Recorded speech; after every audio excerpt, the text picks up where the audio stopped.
اگر تو یہ D G S P R کی پریس کانفرنس ایک صاف واضح پیغام تھا کہ ادارہ کہاں کھڑا ہوا ہے ویزا وی عمران خان اور ان کی پالیٹکس کے بارے میں، اور اس کے بعد جو آپ کے وزراء بول رہے ہیں وہ بھی پھر ایک واضح پیغام ہے کہ گورنمنٹ کہاں پہ کھڑی بھی ہے، لیکن لگتا یہ کہ شاید پیغام جہاں آپ نے بھیجا وہاں ملا نہیں۔ کل جب پشاور کا جلسہ تھا اس میں بڑی تیز سخت باتیں ہوئیں، باتیں تو بہت سخت بھی ہوئیں، بڑے جملے قابل اعتراض بھی تھے، لیکن میں صرف ایک دو باتیں آپ کو سنانا چاہتا ہوں، ایک چیف منسٹر صاحب کی، ایک شاید خٹک ان کی بھی، ذرا سن لیں پھر میں آپ کا جواب چاہوں گا۔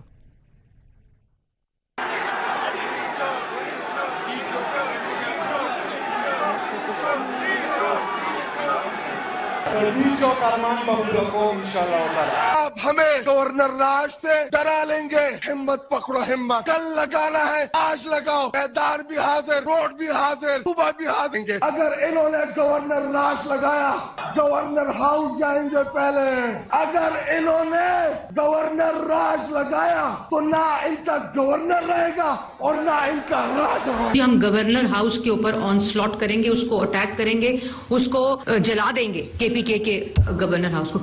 کیوں جلا دیں گے؟ تمہارے باپ کا گورنر ہاؤس ہے۔ اب وہ پشتوں میں ان سے کراؤڈ چیخ رہا تھا ڈی چوک، تو انہوں نے پشتوں میں ان کو جواب دیا ہم آپ کا ارمان پورا کریں گے، اور پھر انہوں نے بھی کہا، شاید خٹک صاحب نے جو پارلیمنٹری لیڈر نامزد ہوئے نیشنل اسمبلی میں، انہوں نے کہا کہ جی پھر نہ گورنر رہے گا نہ گورنر راج، لیکن آپ کی منسٹر سمجھی کہ انہوں نے گورنر ہاؤس کو جلانے کی بات کی ہے، وہ انہوں نے نہیں کی، لیکن آپ کو ڈیفائنس نظر آ رہی ہے۔ اور اگر آپ نے ٹویٹ پڑھا ہو جو میں ریپیٹ نہیں کر سکتا، جو ان کے سینیٹر اب الیکٹ ہوئے ہیں خرم ذیشان، وہ تو پاکستان میں بیٹھے ہوئے ہیں، اب دوسروں کو تو آپ کہتے ہیں جی باہر ہم کچھ کرتے نہیں ہیں، گالیوں سے بھرپور ان کے دو ہیں ٹویٹس، بڑے ہی سخت قسم کے ہیں، تو پھر پیغام اگر آپ لوگوں نے بھیجا ہے، پیغام تو نہیں ملا ادھر۔ وہ پیغام ان کو مل جائے گا اور پوری قوت سے ملے گا، اور یہ لوگ بڑی تیزی سے اس قسم کی حرکتیں کر کے اپنے انجام کی طرف بڑھ رہے ہیں، اور ان کا انجام جو ہے وہ ایم کیو ایم جو ہے اور الطاف حسین سے میں مختلف نہیں دیکھ رہا۔ یہ عنقریب جو ہے وہ پاکستان تحریک انصاف اور اڈیالہ تحریک انصاف، یہ علیحدہ جو ہے نا یہ ہونے والا معاملہ نظر آ رہا ہے، کیونکہ پی ٹی آئی کی جو اکثریت ہے وہ اس پاگل پن کا حصہ نہیں بنے گی۔ ان کے ساتھ ہماری ملاقاتیں بھی رہی ہیں، ملتے بھی ہیں، ان کی سوچ کو بھی ہم سمجھتے ہیں، اکثریت جو ہے وہ اس پاگل پن کے ساتھ نہیں چلے گی۔ لیکن رانا صاحب پہلے بھی ایک کوشش ہوئی، جہانگیر ترین صاحب کی آپ لوگوں نے پارٹی بنوائی، آج اس پارٹی کا ذکر ہی کوئی نہیں ہے سوائے ان کے ایک وزیر علیم خان ہی ہے آپ کی کیبنٹ کا حصہ، اس پارٹی کو کون جانتا ہے؟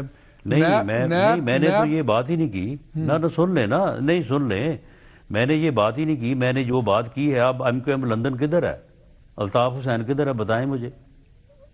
الطاف حسین کا قصہ تھوڑا سا مختلف تھا، وہ تو لندن بیٹھا ہوا ہے نا، اس لیے فرق پڑے، زمین آسمان کا فرق ہے۔ نہیں لندن بیٹھا ہوا تو کوئی بیٹھا کہیں بھی ہو، دیکھیں اگر تو کوئی سیاست کرے گا تو وہ سیاسی طور پہ زندہ رہے گا، اگر یہ کچھ ہوگا، یہ ڈیفائنس یا یہ جو باتیں آپ نے مجھے سنوائی ہے، اگر کوئی یہ کرے گا تو پھر انجام وہی ہے۔ لیکن ان میں اکثر بیرسٹر گوہر ہے کرے یا کوئی باہر بیٹھ کے کرے، لیکن اس میں جو لوگ بات چیت کی بات کرتے ہیں ان کو آپ لوگ بالکل گھاس نہیں ڈالتے ہیں۔ بیرسٹر گوہر نے آج بھی کہا ہے کہ ہمارے بالکل گھاس ڈالتے ہیں، انہوں نے آج کہا ہے کہ ہمارے لیڈر سے ملاقات ہونے دیں، مالک صاحب میں یقین دلاتا ہوں اچھی باتیں آئیں گی۔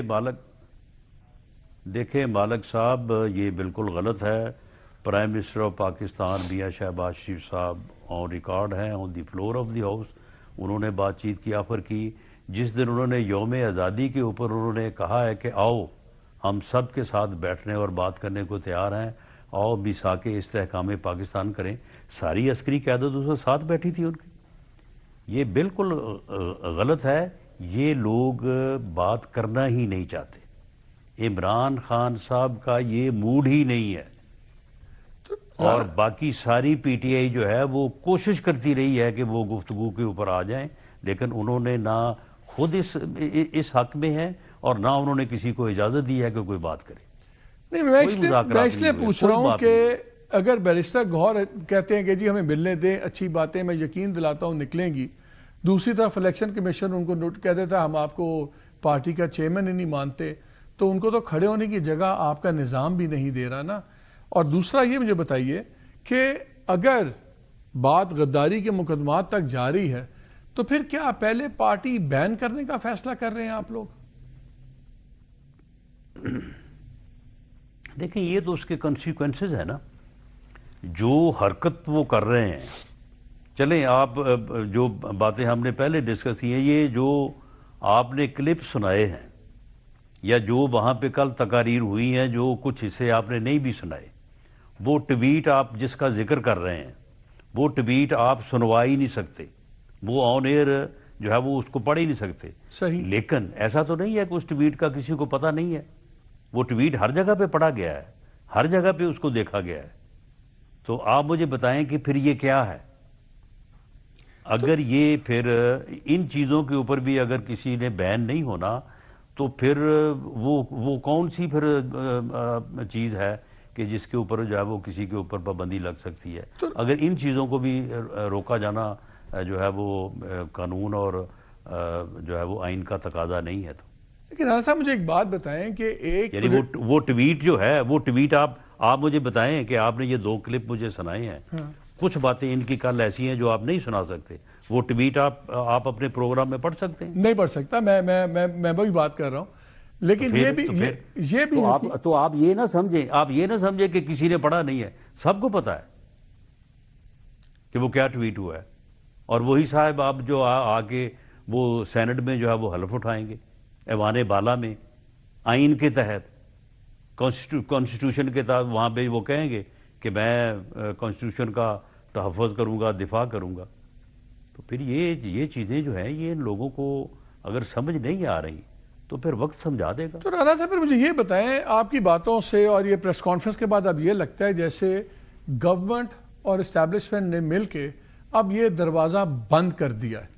لیکن کیا آپ دروازہ بند کر سکتے ہیں اپنی خواہش پہ؟ جو بھی ہے ایک پاپولر پولیٹیکل لیڈر ہیں، بہت زیادہ ان کی پاپولیرٹی ہے، بیسکلی واحد اپوزیشن لیڈر ہیں اس وقت ملک میں، اور غلط صحیح وہ اپنی جگہ پہ ہے، لیکن ریالٹی ہے کہ ان کی بہت بڑی فالوئنگ ہے. کیا آپ اس کو نلکے کے پانی کی طرح تھوڑی بند کر سکتے ہیں؟ ریالٹی کا بھی جو ہے نا وہ حقیقت کھل جائے گی. یہ بھی غلط ہے. یہ ان کا جو بیانیہ جو انہوں نے اس وقت اپنایا ہے، اس کے بعد یہ چیز جو ہے نا یہ بھی بس اب صرف یعنی قصہ پارینہ ہے. لیکن رانا صاحب پاپولیرٹی وغیرہ بھی نہیں. اگر وہ اتنے ارریلیونٹ ہیں، آپ مجھے بتائیں کہ یہ پاپولیرٹی کی جو بات کر رہے ہیں آپ، کے پی کے میں سب سے زیادہ ہے نا پاپولیرٹی. کے پی کے کی آبادی جو ہے وہ 4-4.5 کروڑ ہے، اس کا 1% جو ہے وہ 4.5 لاکھ بنتا ہے. اور اس 1% کا جو ہے وہ 1% جو ہے وہ تقریباً جو ہے وہ 45-50 ہزار بنتا ہے. تو آپ مجھے بتائیں کہ کل تھے اتنے لوگ ادھر؟ یہ پچھلے 10 دن سے تیاری کر رہے تھے جلسے کی، اور باتیں کرتے ہیں کہ ہم گورنر ہاؤس کو لیکن جو ہے وہ آگ لگا دیں گے اور ہم فلاں جگہ پہ بھی حملہ کریں گے. میں اسی بات جگہ بھی چلے جائیں گے. میں اسی بات سے دوسری آپ سے طریقے سے بات پوچھ لیتا ہوں. کیا آپ کے خیال میں عمران خان پاکستان کی پالیٹکس میں ریلیونٹ ہیں کہ ارریلیونٹ ہو گئے؟ He is absolutely not in Pakistan politics. وہ پاکستان کی پالیٹکس میں ہے ہی نہیں. اس نے آج تک پاکستان میں پالیٹکس کی نہیں. تو پھر روزانہ سیاست کرنا ہی نہیں تو چاہتا. اگر ایک بندہ ارریلیونٹ ہے رانا صاحب تو پھر روزانہ سن لیں، وہ سیاست دان کے طور پہ اس نے آج تک بہیو ہی نہیں کیا. نہیں، وہ جب وزیر اعظم تھا اس وقت بھی اس کا ایک ہی جو ہے وہ بیانیہ تھا کہ اسٹیبلشمنٹ میرا ساتھ دے، میں نے یہ تمام سیاستدانوں کو جو ہے نا وہ ان کا خاتمہ بالخیر کرنا ہے، ان کو میں نے ختم کرنا ہے، ان کو میں نے رہنے نہیں. وہ جو آپ بات کر رہے ہیں وہ آپ کی بات وہ اور بات ہے کہ وہ صحیح کر رہے ہیں یا غلط کر رہے ہیں. میں تو ریلیونس کی بات کر رہا ہوں. غلط صحیح وہ تو دوسری بحث ہے. کیونکہ اگر وہ ریلیونٹ نہیں ہے تو روزانہ آپ کے اس دن سے لے کے آج تک 2 وزیر پریس کانفرنس انہی کے اوپر کر رہے ہیں. آپ کی چیف منسٹر اٹھتی ہیں، وہ ان سے ہی شروع ہوتی ہیں، باقی لوگ بھی انہی کی بات کرتے ہیں. اگر ارریلیونٹ ہیں تو پھر سب سے زیادہ ریلیونٹ تو آپ لوگ خود بناتے ہیں، روز 2-3 دن پریس کانفرنسز کر کے. یہ کس قسم کی ریلیونس ہے؟ بہرحال وہ ٹھیک ہے، وہ کیونکہ ایک یعنی واقعہ ہو گیا اور اس کے بعد جو ہے وہ سبھی نے جس طرح سے بھی مناسب سمجھا جو ہے وہ بات کر لی، لیکن ایسی چیزوں سے کوئی ایسی ریلیونس جو ہے وہ نہیں بنتی. وہ ان کو ریلیونٹ بنانے کی کوشش وزیر اعظم نے کی ہے. وزیر اعظم نے جب on the floor of the house opposition کو کہا کہ آئیں بیٹھیں میرے ساتھ بات کریں، اس دن انہوں نے ان کو ریلیونٹ بنانے کی کوشش کی. جس دن انہوں نے میثاق استحکام پاکستان کے لیے ان کو آفر کی، اس دن انہوں نے ریلیونٹ. رانا صاحب میرا وقت ختم ہو گیا، آخری سوال کوئک جواب. وہ اس دن بھی نہیں ریلیونٹ بنے، سن لیں، وہ اس دن بھی نہیں ریلیونٹ بنے جس دن میاں شہباز شریف نے بطور اپوزیشن لیڈر ان کو کہا تھا کہ ہم آپ کے ساتھ بیٹھنے کو تیار ہیں، بیٹھیں اور اس ملک کی بہتری کے لیے کام کریں. اس پریس کانفرنس کے بعد ڈی جی ایس انہوں نے پی آر کے سیاست بعد کبھی بھی نہیں کی. آخری سوال سر ہانا میں، یہ جو D G S P R صاحب کی پریس کانفرنس ہوئی ہے اس کے بعد کیا ابھی بھی آپ لوگ مذاکرات کے دروازے عمران خان کے ساتھ کھول کے بیٹھے ہوئے ہیں کہ اب بند ہو گئے؟ یہ دروازہ کبھی کھولا ہی نہیں. اس نے کبھی آج تک جو ہے وہ اس بات کے اوپر اس نے جو ہے وہ یہ کہا ہی نہیں، وہ تیار ہی. تو اب آپ نے بھی بند کر دیا ہے، اب آپ نے بھی بند کر دیا. جی دیکھیں، یک طرفہ طور پہ تو کوئی دروازہ نہیں کھولا جا سکتا، یہ تو دو میوچل انڈرسٹینڈنگ ہوتی ہے. رانا صاحب بہت شکریہ. وزیر اعظم صاحب نے تو یک طرفہ طور پہ کہا تھا، اس کو نہیں تسلیم کیا گیا. Thank you. آپ یار چلے، بہت شکریہ رانا صاحب، آپ کا بہت شکریہ. لیکن ناظرین سب سے الارمنگ بات یہی ہے جنہوں نے بات کی کہ اب اس پہ بھی غور ہو رہا ہے کہ غداری کا مقدمہ بھی قائم ہو سکتا ہے. ماضی میں بھی بہت سے ایسے مقدمات ہوئے، ان کا رزلٹ کبھی بھی لانگ ٹرم اچھا نہیں ہوا. اس بار اگر ہوتا ہے تو کیا وہی ہم ایک سینس آف ڈیجا وو ہوگی یا کوئی ڈفرنٹ رزلٹ ہوگا؟ لیکن بات ہے پریشان کن.